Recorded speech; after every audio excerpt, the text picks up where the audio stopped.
Well, we've got to 1:30, Catherine, and I just want to give people a little bit of time, just a few minutes, to get into the system and kick off the video system. So I can see people are arriving already. So hi, hello. Just give people a couple more moments, and I can see them arriving as well. Fantastic. Okay. Well, seeing as people seem to be getting in quite quickly, what can I say? Welcome to this live interview. Today I am really, really pleased to be joined by a lady who was one of my very first business mentors, the lovely Catherine Watkin. And here's a lady who has actually been quite a big influence on, don't blush now, on my business, but also my personal development, and someone who I'm really pleased to be able to call my friend right now. So Catherine's speciality is in the area of sales, and you know, like a lot of people, sales can seem like a bit of a dirty word, can't it? But Catherine specializes in helping people like us, you know, heart-centered business owners, to get really, really good at offering their services in a way that doesn't compromise our values and doesn't feel icky or pushy. And that was one of the first things that attracted me to find out more about Catherine. So she's pretty good at that. So welcome, Catherine, and thank you so much for taking the time to talk to us. Well, thank you for including me on one of your interview series. I'm really, really chuffed to be here. Oh, you're very, very welcome. It's great to have you here. What we're going to do is I'm going to ask Catherine a few questions over the next 30, 40 minutes maybe. But if you have any questions, you can also ask them. So if you have a look at the screen, if you're on a PC, if you hover your mouse over the bottom of the Zoom window, there's a little chat. I think if you're on a tablet, it might be at the top of the window, but have a play around. So feel free to put your questions in the chat box, and we can address those if we have enough time. So, Catherine, I think it'd be really good if we could start by asking you a few questions about a bit about your background and how you yourself got interested in teaching heart-centered sales. Okay, and I think this is going to be particularly interesting to some of your audience because I know that they're predominantly therapists and healers, and a lot of hypnotherapists as well, because that's your own background. So my career background was actually in sales. I fell into sales by accident when I was 23 years old. I got a job as a holiday rep in the Greek islands with no idea that it was in fact a sales job. And that led on to, you know, me having a 20-year-long career in sales in the corporate world, in the travel industry, and then in the recruitment industry. But I reached my mid-30s and I was very financially and career successful, but I was very, very unfulfilled. And I'd always had this sense that I was meant to do something much more meaningful, but I didn't have a clue what it was. And I finally took this big leap of faith in my mid-30s. I left my corporate role and I went off on this journey, which turned out to be a 5-year journey. I didn't know it was going to take me that long, to discover what it was that I was really meant to do in the world. And as part of that, I went and studied and tentatively started up businesses in a whole different lot of areas. So I retrained as a yoga teacher, as a nutritional therapist. I trained as an NLP practitioner and hypnotherapist. I trained as a coach. And those were the things I got qualified in. There was a whole load of other stuff I dabbled in. I studied Ayurvedic medicine and I did a course in acupuncture in Sri Lanka. And I was on this mission to find what the thing was that I was really meant to be doing. And after, you know, spending some time, you know, starting out as a nutritional therapist, but realizing it wasn't for me, I finally found myself and running yoga classes and feeling, I love yoga, but I'm not sure if teaching it is really for me. I found myself running a sort of hypnotherapy stroke NLP coaching practice in Brighton. And I realized that so many of my peers who had trained with me, whether it was the nutrition or the hypnotherapy or the coaching, were just not able to get the clients. And they would, if they saw me, I was a part of a mastermind group at the coaching school where I trained, and people, you know, word was out that Catherine was getting clients and people wanted to know, how do you get all these clients? And after a while, I realized, I had this sales background. I wasn't uncomfortable about the sales process. I didn't think that it was in any way inherently sleazy or icky, or that there was anything wrong with the idea of selling to people. And so I wasn't doing anything amazing from a marketing point of view. I know Cathy teaches you a lot about marketing, and there is, there was a whole area for me to learn there. But for me, I just knew that if I was in conversation with a potential client and I knew that what I had to offer could genuinely help them, I knew how to have that conversation, and it was very natural for me. And it didn't really occur to me that people would not go ahead if it was right for them and if it was right for me. And so from that, Selling from the Heart was born, because I realized that there was this big area that so many healers and therapists and coaches were struggling with. And it was like my gift, if you like. It was sort of my gift mode. And so I stopped struggling to be a hypnotherapist whose heart wasn't really in the work, to be honest. And I started teaching people whose businesses I understood very well, having studied in them and run them myself, how to actually get clients, how to have these conversations that result in clients saying yes, but without feeling awkward or uncomfortable or avoiding the clients, which I see happen sometimes. Yeah, and trust me, it doesn't come naturally to a lot of us, which is why it's so great that I actually met you. But I'd love to understand then, there are lots of sales trainings out there. What would you say the difference is between your approach and other approaches? What I can talk about is the difference between my approach and traditional sales. So most sales training out there, because I'm not going to say that I'm the only person who can teach you how to have a more authentic sales conversation or a more heart-based sales conversation, but most trainings out there are based in traditional sales approaches and traditional sales paradigm. And the focus with those is very much on getting the client to say yes. You have salespeople who are targeted to bring in a certain amount of money every month. And the objective is to get the other person to say yes. The old always be the ABC of sales, if you ever see it on the movies, the ABC, always be closing. And so the emphasis is all on the salesperson and what they need and their agenda. And it's not on the client and what's best for the client. And in my approach to sales, it's why I call it heart-centered. It's about putting the client first. So if we're in a caring, difference-making business, we're in a caring, difference-making business because we genuinely care about other people and we want to make a difference. And so rather than coming to your sales interactions thinking, oh my gosh, I want to be really caring, but because I have to sell, I have to be really manipulative and out for my own gain, and it doesn't feel good. You come to the sales interaction with the same energy you come to your healing interaction, and you come to it from, this beautiful individual in front of me who is in some way struggling with a problem. How can I help? What do they really need? And sometimes the answer to that is it's not me they need. And that's what heart-centered sales is, really. It's about, if you recognize that you can help and you believe you can help, it's then knowing how to guide them through a conversation that has them be able to make that decision. Because what can happen often is that if you are very uncomfortable about the sales process, it's easy to be able to see and understand that someone needs your help and will benefit from your help. But then there's this voice in your head going, oh, but I'd better not actually sell to her. I'd better not actually look as if I'm really enthusiastic about the idea of working with her, or that I would love to work with her, because that might be salesy and pushy. Instead, I'm just going to go and hide under the table and hope that she comes and finds me. And so it's when we put the client first, putting the client first also means that we have to step up and be a little bit more solid in the way that we communicate with them. Because if we don't tell people we can help them, then how do they know? Absolutely. They don't know, they're around looking for help. Yeah, no, that's so true. And it just, I think for a lot of us, it can feel so inauthentic to start to talk about money, and that's the thing.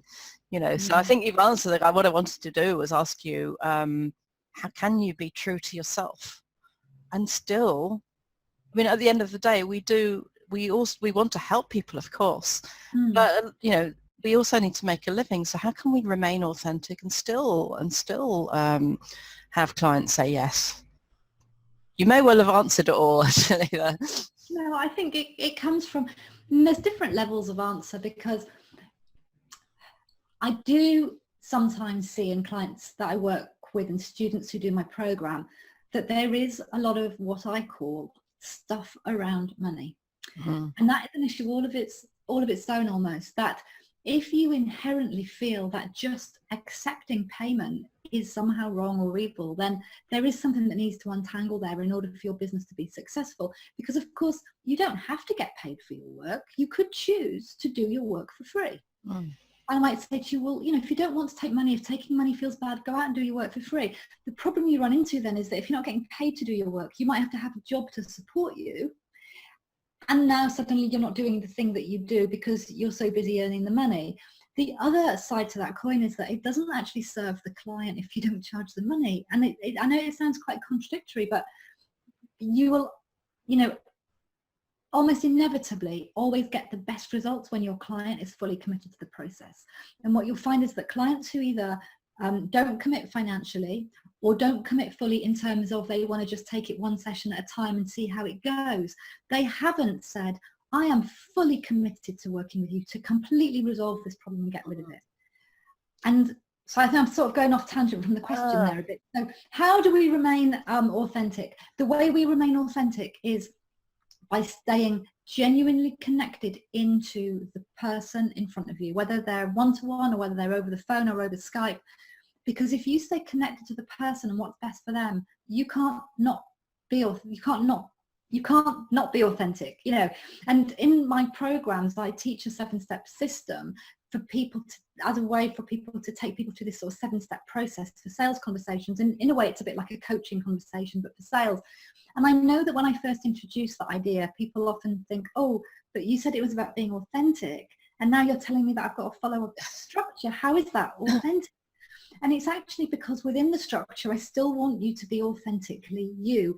Like there's a human being sitting in front of you and this is your client, and there's a human being here and this is you. And you're still these two individual human beings who are going to interact in a very human way.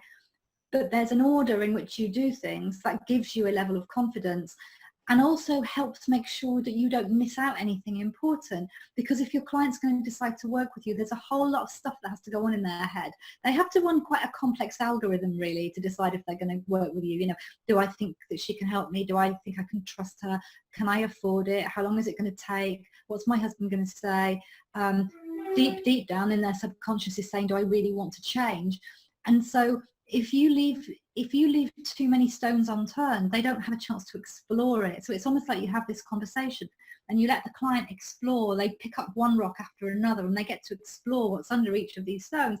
And then they can decide, does this feel like what I want to do or doesn't it? And there's nothing about forcing in my approach to sales. If the person decides no, it's a no. You respect it. You thank them for their time. You wish them well. You send them love. You let them go. Yeah. Wow, that was an amazing answer. You covered so much there. You know this, and I think a lot of people on the call also know this. I love a framework. I love structure, but a framework does not mean a formula. It's a framework within which you can work, as you say, authentically, and gives that client the best chance of getting the result that they need, and if that's working with you or not.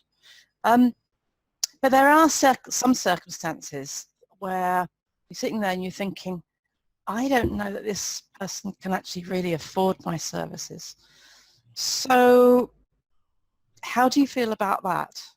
It's something that I know a lot of people struggle with, especially in my world, which is hypnotherapy. A lot of people struggle with, well, this person can't afford it, especially if you're not working on a session-by-session basis. I wrote a blog about a year ago. It's on my site if anybody wants to go and look for it, or maybe Cathy, you could share a link somewhere. Sure. It's called The Therapists and the Money Pots. And it basically talks about how easy it is for us to tell ourselves stories about other people's financial situation. And that actually it's not for you to decide whether you think your client can afford it or not. It's up to you to set fair pricing that fairly reflects your experience and your skill and your time, and that allows you to create a viable business that will actually support you, and that is affordable to your ideal client. So that's a whole other separate subject. But if your ideal client is a single mum on benefits and you're charging £2,000, it's probably not going to be a match. But if you know that your pricing is fair and good value and you feel congruent about that, then it's not for you to pre-decide on whether or not the person can afford to work with you. Now, if they can't afford to work with you, they will tell you this. Most of the time people will. They won't always. Sometimes I find that the people who really can't afford to work with you are often too embarrassed to tell you that's the case. Yeah. And it's the people who just don't want to work with you for another reason that will say, I can't afford you because it feels like an easy get out. But actually to genuinely have no money and say I can't afford it, it's embarrassed. People feel embarrassed by that. Yeah. Often. So there are different answers to this. The first thing is that my primary answer really would be to not fall into the trap of believing that people can't afford to work with you because you've made something up about them. For years I was really poor. I was a student. I was studying all these different complementary approaches to health. I was traveling. I was living in India. I wasn't working. And I fell into quite a poverty lack mindset where I would tell anyone listening that I didn't have any money. But I had, like in the bank from my corporate days, I had really rather large sums of money. I just decided I was poor because there was no income coming through. And so what I'm saying is we just cannot ever know for sure. But if you do know for sure, and there is a specific group of people and you feel very cool to want to help them and you know that that group can't afford to work with you, then do it systematically. Just blurting out price discounts or blurting out offers or offering to work for people for free, it doesn't serve you in your business at all, and it will drain your energy and stop you from growing your business. But doing it systematically is different. So you might say, for every 10 clients I take on, I'm going to take on one low cost or pro bono client, for example. Or you might say every Friday is the day that I'm only going to work with people who can't afford to work with me, and I'm going to do it by donation basis only. But do it in a structured way, because what I see more commonly, it's not normally that people can't afford to work with you. It's usually that you haven't learned how to communicate the value of what you do in a way that gets them to go, oh my goodness, I really do want to solve this problem and you're worth every penny. And usually it's more a combination of not being able to communicate it and your own money stuff and money stories, rather than the client not being able to afford it more often than not. Yeah, that's wow, I love that. There's so much there. Yeah, I mean, often, especially in the sort of therapy world, the clients themselves don't always value themselves enough to invest. That could be part of it. So it's part, I guess, of doing the best for them to explore that in a conversation as part of the conversation. And it's such a good point, Cathy, that you've made there. It is true. That it's very easy to fall into the idea of thinking that all of your potential customers are like you. And if you are a therapist, it may be that for you personally, you've got a particular money story or money situation of your own, and perhaps you would never have paid this much for this particular service. And what you've got to remember is that you're not selling just to other people who are just like yourself. You're also selling to people who are not anything like yourself, but who still want and need your help. So, I invest. I had a long-term health condition that wasn't something that could be helped by the medical profession. And I worked it out the other day. I spend approximately between £5,000 and £6,000 a year every year, and have done for the last 5 or 6 years on my health, because it's the only way to keep myself well enough to work and run my business. And I recently, I'm getting a bit of like late 40s spread, and so I recently invested in working on a program to rebalance my metabolism and help me, just with that whole this time of life, weight loss, hormone balance, and I invested £1,000 in that. So I'm somebody who will invest in my health, in my personal development. When I was starting my business, I had massive blocks to growing my business. I just couldn't get any movement in it.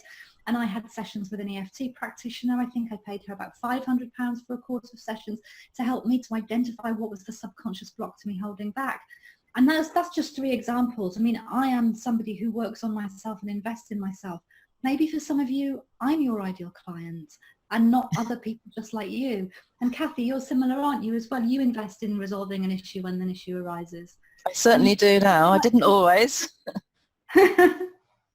Yeah. So the lesson there is don't try and just sell to people like yourself. Maybe take someone like me or Cathy as your ideal client profile and think about selling to people like us instead, and that might shift something for you. Yeah, it's a great point actually. Yeah, there was a time when I didn't invest in myself, but now I know Oh, me too. now I know the value of it. It's phenomenal and so worth it. But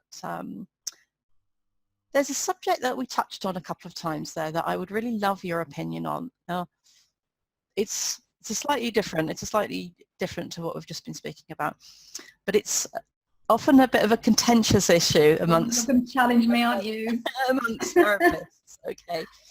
And that's this whole debate about whether offering your time for money or charging by the session is the right way of doing it, or whether this whole idea of packaging something up is a better approach. And I've heard both sides of the argument, and I completely understand, again, especially when it comes to heart-centered businesses, therapists of all sorts and practitioners. I'd love to hear your opinion on that. I have my own opinion, and I'm not going to say that here, but I'd love to hear yours. Okay, so I'm going to separate the two things first, because time for money versus selling session by session, they're separate things typically. So time for money would be people who tell you that there's something wrong with giving your time in return for money, that you should magically automate it all and it all goes out to an online program while you drink cocktails on the beach in Bali. Most of the students and clients that I work with that have gone into business because they want to make a difference in a really deeply connected way. They want to sit down face to face with their clients and heal them and work with them. They don't want to put it all in a program. And also, believe you me, I run a program. It's a lot harder than you might think to make that sort of money from it. So anyone telling you that there's somehow something wrong with selling your time for money, that they're just coming from a different world view and a different business view. And if this is what your dream of your business is, that you get to sit down and work with people and heal and help people, but you get well paid for it, so that you're not burnt out and you're earning the money that you need, there is absolutely nothing wrong with that at all. That's my opinion on that. The session by session thing, though, I have a very different opinion on. And I'll tell you where I come from with this, which is, if you've gone into business because you actually want to make a genuine difference to somebody, and what's going to give you the most satisfaction is actually getting an end result for somebody, right? And what happens very often is that if you allow your client to just go, oh, I'll have a session here and a session there and I'll see how I go, a number of things happen. One is that their commitment isn't really there to see it through, to actually get the problem resolved. You're also not able to give them a container. So when I talk about this sort of metabolic balance program that I'm doing at the moment, it's a 3-month container, and I have calls with the lady and accountability, and if I get stuck because I make a mistake and I eat something I shouldn't, or I just can't quite manage, I got support and help. So I know that in that 3-month period I'll get the result I want, because I've bought into a structure that's going to help me have that. If she'd said, oh, just pay me, let's just talk when you feel like it and just pay me when you feel like it, I wouldn't be getting the results. And what tends to happen is that people will come, a lot of you are going to really relate to this now, people will come for 2 or 3 sessions. Am I right? Around about 2 or 3, and then they drop off.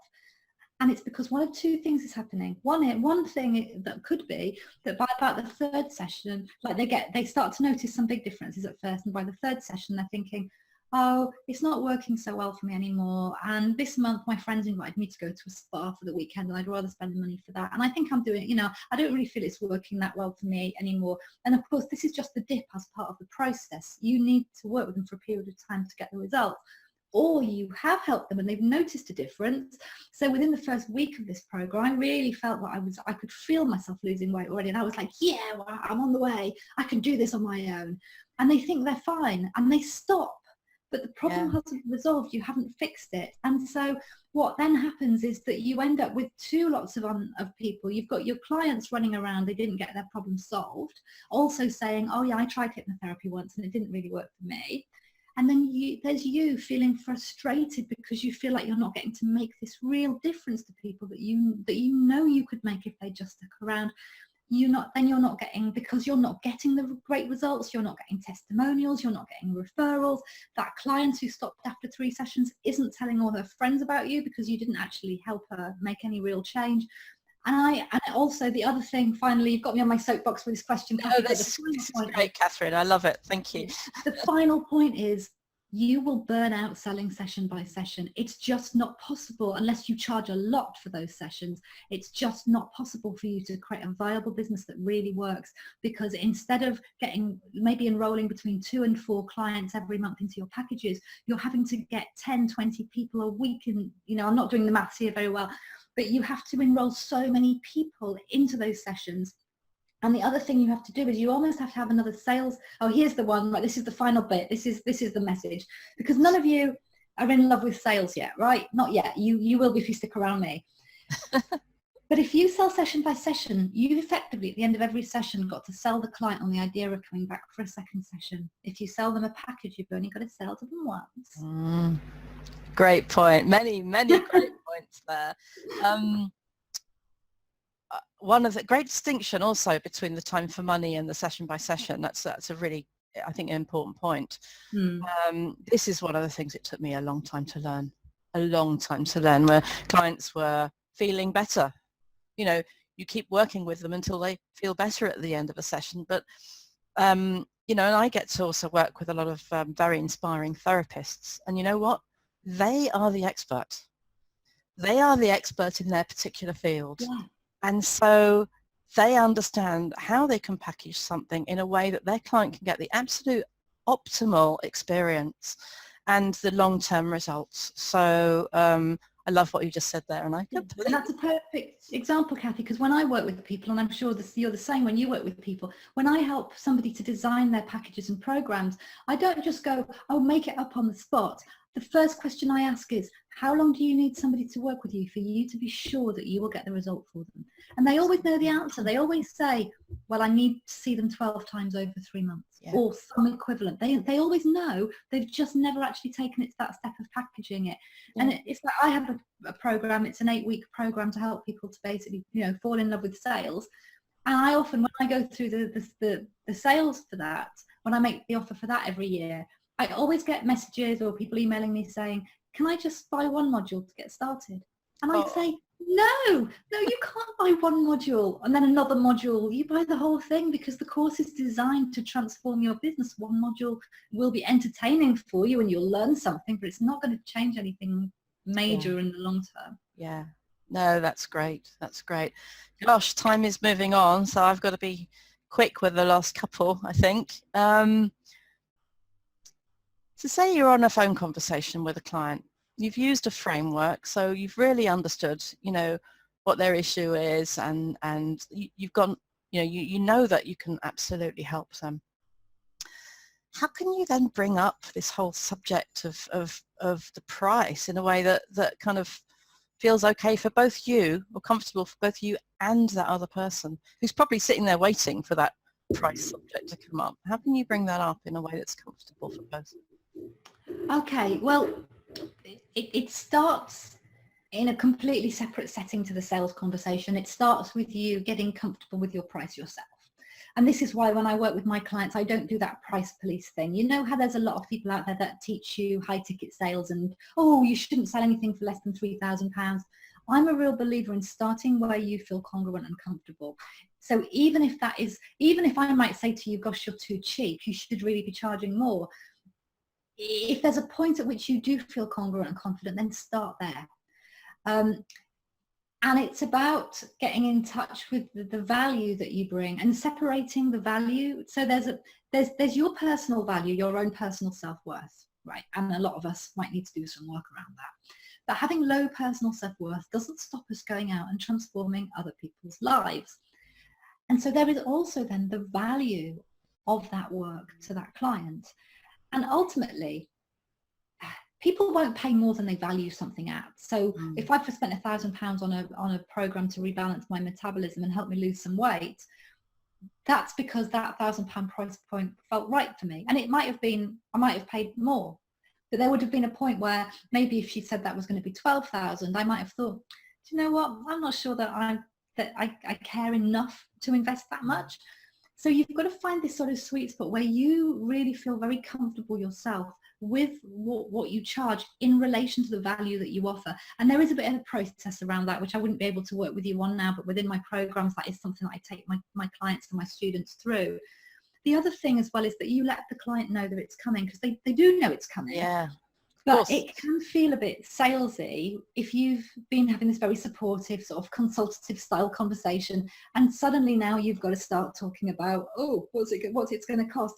And so at the very beginning of the conversation, just lay it out. Just say to them, so we're going to have a conversation today. It's going to take about 30 to 40 minutes, depending on how many questions you've got and what we cover. I'm going to start by finding out more about you and the issue that's brought you to me today, so that we can, hopefully we can make a decision about whether working with me is the right thing or not, and it's not right for everybody. Now, once I've got to know you a bit more, if I do feel that this process or my method can help you, if I really believe that to be the case, then I'm going to let you know more about how that would work and what that would cost. Is that okay? And the client will say yes, and now you can move into your sales conversation. And now when you come to talk to them about the price, you can say, thank you so much for sharing everything that you've just shared. Based on what you've told me, I really do believe that this can help you. In fact, I feel really excited about working with you, because you're exactly the sort of person that I love to help with my business. Now, if it's okay with you, I'm going to take a few minutes to explain exactly how it would work and what that's going to cost. And then you go into it. So it's like there's no nasty underhand surprises. Yeah. And there is work you're going to have to do around your own pricing and your own sense of value, so that you don't have a wobble in your voice or a tear in your eye or immediately offer to discount as soon as you've blurted it out. But there's a solidity that will come in time where you just go, yeah, it's going to take 3 months and it's going to be £600. Or yeah, it's going to take 6 months and it's going to be £4,000. Or maybe for you, from where you're at today, it's going to take 2 months and it's going to be £300. But it's like a fact. Your pricing is like a fact in your life until you choose to move the fact. So if you are at the £300, depending on what you do, perhaps that might indicate that you could be charging more, but you'll feel it. You'll feel it somehow in your body. You'll just get a moment where you think, oh my gosh, I'm doing so much for these people. And this is where selling packages comes into it as well, because you're going to start to see the results in people's lives.